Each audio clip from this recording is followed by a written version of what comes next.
सीधा लाइव ले चलेंगे सीएम भजनलाल शर्मा का अलवर दौरा और सीएम भजनलाल शर्मा का वहां पर स्वागत हुआ। महाराणा प्रताप की प्रतिमा का अनावरण अलवर से सीधा लाइव।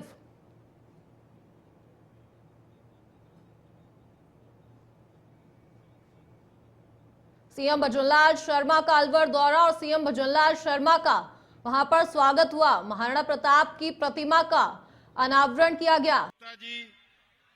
भाई रामेश जी, संदीप दायमा जी, जयराम जाटव जी, राजेंद्र जी गंडूरा, मंजीत चौधरी जी, मामन यादव जी, बनाराम जी, संजय नरूका जी, पंडित धर्मवीर जी, अशोक अग्रवाल जी, इंद्रजीत पाटा जी, भाई बलवान यादव जी, इंद्र यादव जी, उम्मेद भाया जी, लक्ष्मीकांत भारद्वाज जी, घनश्याम गुजर जी और जिनका नाम नहीं भी ले पाया और मेरे सामने उपस्थित अलवर के मेरे सभी भाइयों बहनों बुजुर्गों नौजवान साथियों, मैं हाथ जोड़ के आपको प्रणाम करता हूं, आपका बहुत बहुत अभिनंदन करता हूं। आप सुबह 10:30 बजे से माननीय मुख्यमंत्री जी का इंतजार कर रहे हैं। पूरा देश इस समय प्रधानमंत्री नरेंद्र मोदी जी के नेतृत्व में दुनिया में एक बड़ा संदेश देने जा रहा है कि भारत आतंकवाद को सहन नहीं कर सकता है। अगर कोई भारत की तरफ आतंकवाद की दृष्टि देगा तो उसके घर में जाकर के जवाब देने की ताकत भारत रखता है। माननीय मुख्यमंत्री जी, आप जब आए तो अलवर के नौजवानों ने तिरंगा यात्रा से आपका स्वागत किया। मेरा यहां कहने का मन है कि तिरंगा भारत की वो शान है जिसे देख करके किसी कवि ने कहा, कापे शत्रु देखकर मन में, मिट जाए भय संकट सारा, इस तिरंगे के नीचे निर्भय ले स्वराज्य, ये अविचल निश्चय, बोले भारत माता की जय, विश्व विजयी तिरंगा प्यारा, झंडा ऊंचा रहे हमारा। इसको लेकर के, इस झंडे की शान को लेकर के आज प्रधानमंत्री नरेंद्र मोदी जी भारत माता के मस्तक को गौरवशाली बनाने के लिए लगातार देश की सेवा कर रहे हैं। इस अवसर पर हम हमारे देश की थल सेना को, जल सेना को, वायु सेना को बधाई देना चाहते हैं, जिन्होंने भारत पर किए गए आतंकी हमले का शक्तिशाली तरीके से जवाब दिया। इस देश के माताओं बहनों ने अपने सिंदूर को खोया, बच्चों ने अपने पिताओं को खोया और पाकिस्तान को कोई शर्म नहीं आई और इसलिए उसको माकूल जवाब दिया है। आज पूरा देश मोदी जी के नेतृत्व में उन माताओं और बहनों के लिए एकजुट है और हमें प्रधानमंत्री जी के नेतृत्व में पाकिस्तान से अगर कोई ये देश बात करेगा तो सिर्फ पीओके के लिए बात करेगा और पाकिस्तान के लिए कोई बात नहीं की जाएगी। माननीय मुख्यमंत्री महोदय, मैं आज आपको एक बधाई देना चाहता हूं। आप अलवर को एक बहुत बड़ी सौगात देने जा रहे हैं, पानी की सौगात, और आप अलवर को बड़ी सौगात देने जा रहे हैं, डेयरी की सौगात। मैं आपको ये कहना चाहता हूं, अलवर में अभी तक लोगों ने कांग्रेस के राज में वो दिन देखे हैं जहां दूध में पानी मिलाया जाता था। मुख्यमंत्री जी, आपने पानी की सौगात और दूध की सौगात देकर कांग्रेसियों के सामने दूध का दूध और पानी का पानी कर दिया। मैं आपको ये कहना चाहता हूं कि हमारे प्रधानमंत्री जी ने 19 मार्च 2025 को डेयरी के विकास के लिए एक राष्ट्रीय कार्यक्रम को मंजूरी दी। आज हमारे नेशनल डेयरी डेवलपमेंट बोर्ड के चेयरमैन यहां पर है। केंद्रीय मंत्रिमंडल ने देश में पशुधन को बढ़ाने के लिए लगभग 3,400 करोड़ रुपए का प्रावधान किया और प्रधानमंत्री जी ने जो डेयरी के लिए कार्यक्रम दिया है, उस डेयरी के कार्यक्रम के 4 आयाम हैं। पहला आयाम है महिला किसानों को सशक्त बनाना। एक बार हमारी बहनों के लिए ताली बजा दीजिए। महिलाओं को ताकतवर बनाने के लिए डेयरी का कार्यक्रम है। दूसरा कार्यक्रम है स्थानीय दूध का उत्पादन बढ़ाना। माननीय मुख्यमंत्री जी, आप पूरे राजस्थान के तो हैं ही, लेकिन पूर्वी राजस्थान को आप पे गर्व है, आप यहां के लाडले भी हैं। और इसलिए पूर्वी राजस्थान हमारे दूध की बहुत बड़ी ताकत है। तीसरा लक्ष्य है डेयरी की बुनियादी ताकत को मजबूत करना। और चौथा लक्ष्य है डेयरी के निर्यात को बढ़ावा देने का काम करना। माननीय मुख्यमंत्री जी, मैं बहुत आपके सामने बधाई देना चाहता हूं डॉक्टर नीलेश शाह जी को। जब हमने अलवर डेयरी के लिए सांसद संपर्क में जाकर के लोगों के सामने कहा कि आप अलवर डेयरी को हमारा साथ दीजिए, हम अलवर डेयरी को आगे बढ़ाना चाहते हैं, तो मैं डॉक्टर नीलेश शाह के पास गया। मैंने कहा अलवर डेयरी को कैसे आगे बढ़ा सकते हैं? उन्होंने कहा आपके मुख्यमंत्री जी से आप जाके बात करिए। मैं आपके पास गया। सबसे पहले तो मैं आपको बधाई देना चाहता हूं कि आपने इस बजट में 125 करोड़ रुपया अलवर डेयरी के लिए दिया। जब 125 करोड़ रुपया आपने अलवर डेयरी के लिए दिया तो मैं वापस से एनडीडीबी गया। मैंने कहा हमारे मुख्यमंत्री जी ने तो 125 करोड़ रुपए दिए, मुझे अलवर में 5 लाख लीटर का डेयरी का संयंत्र बनाना है। मुख्यमंत्री जी, ये कांग्रेस के राज में ये संयंत्र जो बना ये 40 साल पहले बना था। संयंत्र जर्जर हो गया। कांग्रेस के राज में लोग सोचने लगे संयंत्र तो समाप्त हो गया, इसकी ईंट और भाटे कैसे उठा करके ले जाएं। हमने कहा यहां पर नया संयंत्र बनना चाहिए।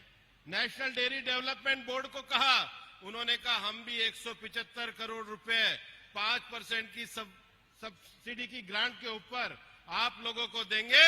और आज मुख्यमंत्री जी आपके नेतृत्व में अलवर डेयरी 300 करोड़ रुपए का जो 5 लीटर का प्रोजेक्ट है उसको बनाने जा रही है। लेकिन 5 लाख लीटर जो दूध हम लाना चाहते हैं, उसके लिए हमें काम करने के लिए एनडीडीबी ने एक बड़ी ताकत दी है कि हमारे पशुओं का जो कृत्रिम गर्भाधान है उसको 15% बढ़ाया जाएगा।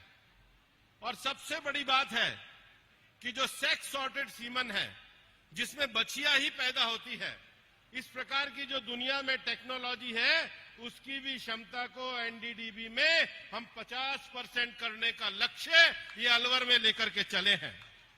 इतनी बड़ी संख्या में जब हम सेक्स सॉर्टेड सीमेन की बात कर रहे हैं तो मैंने फिर प्रश्न किया कि जब इतनी बड़ी संख्या में आएंगे तो पशु चारे का क्या होगा? पशु चारे के लिए हम क्या करेंगे? एनडीडीबी ने, नेशनल डेयरी डेवलपमेंट बोर्ड ने हमें एक योजना दी है कि 1000 क्विंटल गुणवत्ता युक्त चारे के बीजों का उत्पादन किया जाएगा। और मैं सारे किसानों के सामने ये डेयरी डेवलपमेंट बोर्ड की तरफ से मैं कहता हूं, हम जब संसद संपर्क यात्रा में आएंगे तो ये चारे के बीज आपको मुफ्त में उपलब्ध कराएंगे। अपने चारे को बढ़ाना ताकि हर किसान तक हम ये चारा लेकर के जाएंगे। हमने ये तय किया है कि नेशनल डेयरी डेवलपमेंट बोर्ड के साथ हम 1000 किसानों को उन्नत पशुपालन तकनीकों का प्रशिक्षण देंगे। ये जो प्रधानमंत्री नरेंद्र मोदी जी के नेतृत्व में दूध डेयरी की जो श्वेत क्रांति चल रही है, जो मोदी जी के नेतृत्व में कैबिनेट ने प्रस्ताव पास किया, ये जो श्वेत क्रांति 2.0 है, इसके अंतर्गत आने वाले 3 सालों में मुख्यमंत्री जी यहाँ कांग्रेस ने तो ये हालत करी कि 886 डेयरी थी, जो कलेक्शन होता था वो 147 से होता था। अब हम आज आपके सामने कह रहे हैं और नेशनल डेयरी डेवलपमेंट बोर्ड ने कहा है, मोदी जी ने आदेश दिया है, हम अलवर में आने वाले समय में 700 नई सहकारी डेयरी बनाने का काम करेंगे। हर किसान तक डेयरी को लेकर के जाएंगे। और उसके साथ ही हम दूध के प्रसंस्करण के लिए 3.5 लाख लीटर दूध से 5 लाख लीटर के 300 करोड़ का जो प्लांट लगाएंगे, उसमें जो हितधारक है उनकी क्षमता के लिए प्रशिक्षण कार्यक्रम का आयोजन करेंगे। माननीय मुख्यमंत्री जी, ये दूध का इलाका तो है ही है, ये सरसों का भी इलाका है। भरतपुर से लेकर के करौली से और अलवर तक सरसों का बहुत बड़ा क्षमता निर्माण के लिए आज आपको हम मिलने भी वाले हैं। हम आपको ये कहना चाहते हैं कि यहाँ पर नेशनल डेयरी डेवलपमेंट बोर्ड के द्वारा 200 मैट्रिक टन की क्षमता वाला सरसों तेल का संयंत्र भी स्थापित किया जाएगा और उसके साथ ही जो धारा ब्रांड है उसकी पैकिंग को भी 70,000 टन मैट्रिक से बढ़ा करके 1.5 लाख मैट्रिक टन करने का ये एनडीडीबी ने निश्चय किया है। मैं उनको बधाई देना चाहता हूं और उन्होंने मुझे कहा है कि अलवर में हम लोग 60,000 मैट्रिक टन सरसों ये हम अलवर से ये बीज के रूप में खरीदने का कार्य करेंगे। उसके साथ ही साथ हमारे अलवर में फसल में फल और सब्जी की बहुत बड़ी ताकत है। अलवर के पास बहुत बड़ी ताकत है और मैं यहाँ की फल मंडी से भी बात करूंगा।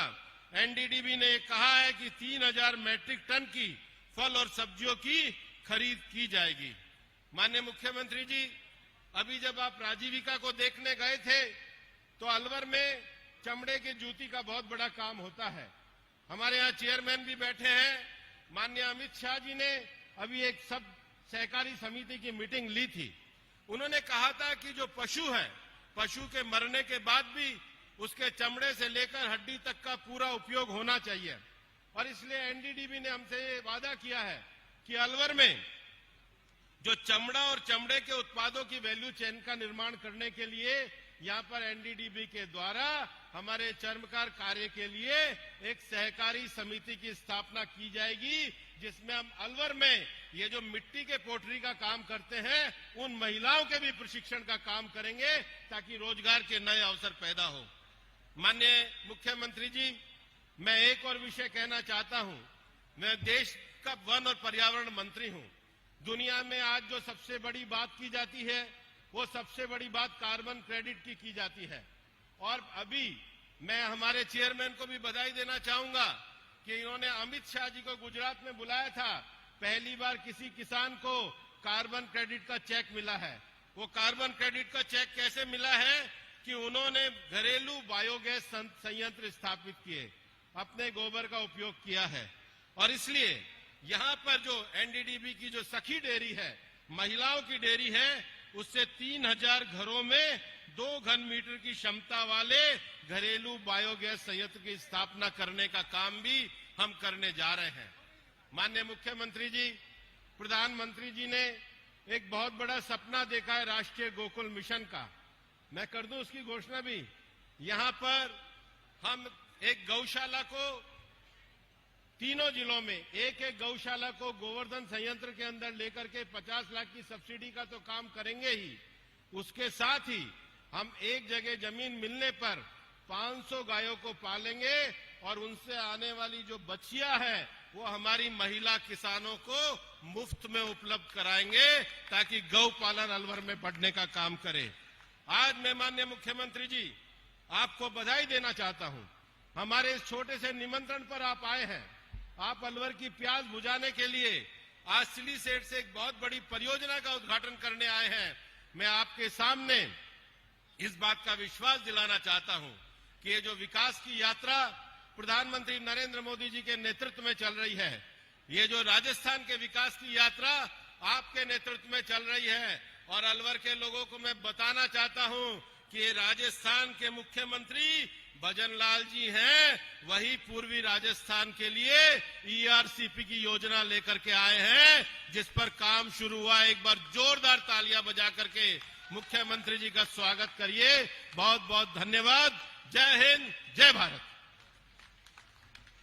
धन्यवाद आदरणीय। अंतर्राष्ट्रीय स्तर पर जब माननीय सांसद जी दिखाई देते हैं अलवर का प्रतिनिधित्व, तो भारत का प्रतिनिधित्व करते हुए हम सबका सीना 56 इंच का हो जाता है। आपका बहुत बहुत धन्यवाद। आपने मुख्यमंत्री महोदय के स्वागत